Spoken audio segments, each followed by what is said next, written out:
நாங்குநேரி அருகே பெரும்பத்து கிராமத்தில் 9 பேர் கொண்ட கும்பலால் வெட்டி கொலை செய்யப்பட்ட மாற்றுத்திறனாளி குடும்பத்திற்கு உரிய நிவாரணம் அரசு வேலை விரைவில் வழங்க புரட்சி பாரதம் கட்சியின் மாவட்ட செயலாளர் நெல்சன் வலியுறுத்தல்.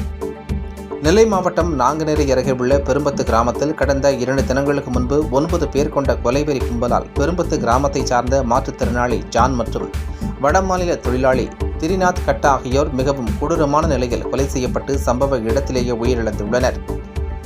இந்நிகழ்வு தமிழகம் முழுவதும் பேரதிர்ச்சியை ஏற்படுத்திய இந்த கொலை வழக்கில் 7 பேரை நேற்று போலீசார் கைது செய்தனர்.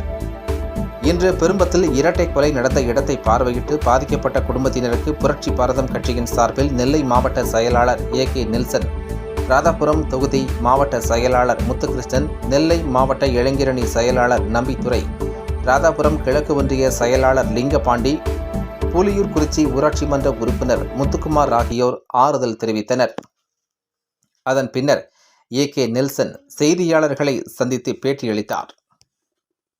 வந்த போனவர்களையும் பிடித்து தாறுமாறாக வெட்டி இதில் 2 பேர் சம்பவ இடத்தில் படுகொலை செய்யப்பட்டார்கள். 5 பேர் அரசு மருத்துவமனையில் சிகிச்சை பெற்று வருகிறார்கள். இதில் ஒருவர் தற்போது கவலைக்கிடமாக உள்ளார். இந்த சம்பவத்தினுடைய பின்னணி மிகப்பெரிய திட்டமிட்டு நடைபெற்றதாக தெரிகிறது. ஏனென்றால் பெட்ரோல் குண்டு முதற்கொண்டு கொண்டு வந்திருக்கிறார்கள். ஆகவே உடனடியாக நடந்த சம்பவம் இல்லை, திட்டமிட்டு நடைபெற்று இருக்கிறது.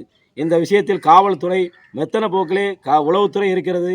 சும்மா சாதாரணமான விஷயங்களுக்கெல்லாம் ஒரு சம்பவத்தில் ஈடுபட்ட குற்றத்தில் ஈடுபட்டவர்களை அடிக்கடி செய்து தொந்தரவு செய்கின்ற காவல்துறை, உளவுத்துறை தொடர் குற்றப்பணியில் உள்ள நபர்களை ஏன் கண்காணிக்கவில்லை என்பது கேள்விக்குறியாக இருக்கிறது. இந்த பகுதியில் இது அடிக்கடி இந்த சம்பவம் இது மாதிரி நடைபெறுவதாக சொல்கிறார்கள். இதை கொலை செய்யப்பட்ட ஜான் என்பவர் ஒரு ஊனமுற்றோர் மாற்றுத்திறனாளி. அவருடைய மனைவி ஒரு வாய் பேச முடியாதவர். அவருடைய மனைவிக்கு ஏதாவது அரசு வேலை கொடுக்க வேண்டும், அரசு நிவாரணம் வழங்க வேண்டும். தொடர்ச்சியாக அந்த பகுதியிலே கஞ்சா புழக்கங்கள் அதிகமாக இருக்கிறது. பக்கத்திலே மதுக்கடை இருக்கிறது. அந்த மதுக்கடை நிரந்தரமாக அப்புறப்படுத்த வேண்டும். அதுபோல் இங்கே பக்கத்தில் இருக்கக்கூடிய புறக்காவல் நிலையத்திலும் 24 மணி நேரம் காவல் கண்காணிப்பிலே வைக்க வேண்டும். அனைத்து பகுதி CCTV கேமரா பொருத்த வேண்டும். இந்த பகுதி மக்களுக்கு பாதுகாப்பை அரசு உறுதிப்படுத்த வேண்டும் என்ற கோரிக்கையை இந்த நேரத்தில் புரட்சி பாரத கட்சி சார்பில் வைக்கிறோம்.